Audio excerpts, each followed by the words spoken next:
মিঠুনকে আর BPL দেখতে চাই না। আমরা যদি আর মিঠুনকে বিপিএল দেখি, সত্যি সত্যি আমরা কিন্তু জুতা মারবো। বাংলাদেশের চিপা চাপায় আনাচে কানাচে ওর মতো মিঠুন কিংবা মিঠুনের মতো হাজার হাজার প্লেয়ার পাওয়া যাবে, হাজার হাজার ক্রিকেটার পাওয়া যাবে, কিন্তু একজন সৎ নিষ্ঠাবান ব্যক্তি অর্থাৎ নাজমুল ইসলামের মতো একজন সৎ এবং কি সৎ সাহসী ব্যক্তি, দুর্নীতি রোধ করা ব্যক্তি আর একটা বাংলাদেশে পাওয়া যাবে না। নাজমুল স্যার ছিলেন, নাজমুল স্যার আছেন, নাজমুল স্যার থাকবেন। প্রয়োজন ক্ষেত্রে বিসিবি থেকে, ক্রিকেট থেকে মিথুনকে বহিষ্কার করা হোক, দাবি রীতিমতো জনগণের।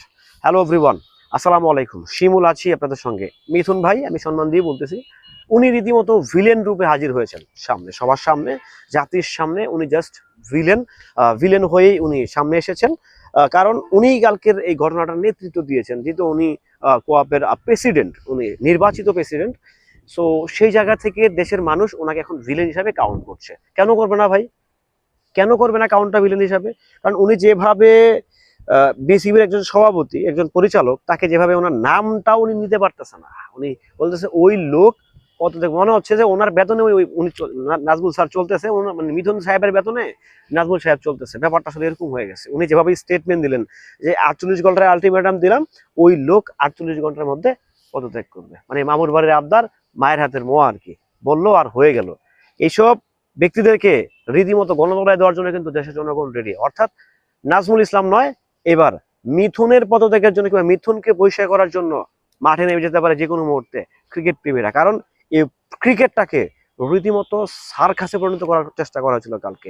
ভাই, কালকে আপনারা যে যত কথাই বলেন, দেশের ইমেজের 12টা বাজানোর চেষ্টা করা হয়েছিল। দেশের ইমেজ তো অলরেডি 12টা বেজে গেছে কালকে। ক্রিকেট সম্বন্ধে বহির্বিশ্ব যা জানলো বাংলাদেশ সম্বন্ধে, এই দাগ, এই কলঙ্ক মুছতে বাংলাদেশের কত যোগ লাগবে, কত যুগেতে সেটা কাটবে, সেটা আসলে বলার বিষয়। এরকম ন্যাক্কারজনক ঘটনা, এরকম নিন্দনীয়, এরকম নির্লজ্জজনক ঘটনা, এরকম ব্যয়াজনক ঘটনা বাংলাদেশের কোনো ক্রিকেটার সাহস পায়নি ঘটাইতে। বাট কয়েকটা সাঙ্গমাঙ্গ মিলে রীতিমতো ক্রিকেটটাকে কলঙ্কিত হয়ে গেছে ভাই। কলঙ্কিত করার জন্য কি, কলঙ্কিত হয়ে গেছে। এই কলঙ্কিতটা করে রীতিমতো কি আমাদের ক্রিকেটটাকে বহির্বিশ্বের দরবারে রীতিমতো একটা মানে টিস্যু, টয়লেট পেপার হিসেবে তারা হাজির করেছে, চেষ্টা করেছে।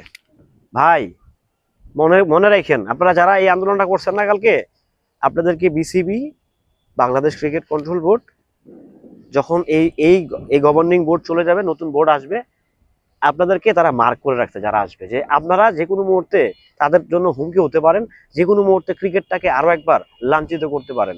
সো আপনাদেরকে, আমার যেটা মনে হয়, খুব সুন্দরভাবে মার্ক করে রাখছে যে আপনাদেরকে যে কোনো মুহূর্তে ইয়ে করে দেবে। আর কিছু স্পোর্টস সাংবাদিক আছে, সবাই না,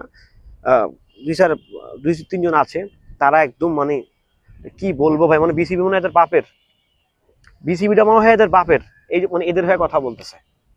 যাই হোক, সেদিকে যেতে চাই না। আমি চাই এজ এ ক্রিকেটার প্রেমী হয়ে, নাজমুল স্যার ছিল, উনি থাকবেন, ওনার মতো সৎ লোকের বিসিবিতে দরকার আছে। আসিফ ভাইয়ের মতো ঘাড়তেরা লোকেরও বিসিবিতে দরকার আছে। কারণ ওনারা থাকলেই ব্যাপারটা স্বচ্ছ হবে, ওনারা থাকলেই বিষয়বস্তু পরিষ্কার হবে। ভালো থাকবেন, সুস্থ থাকবেন।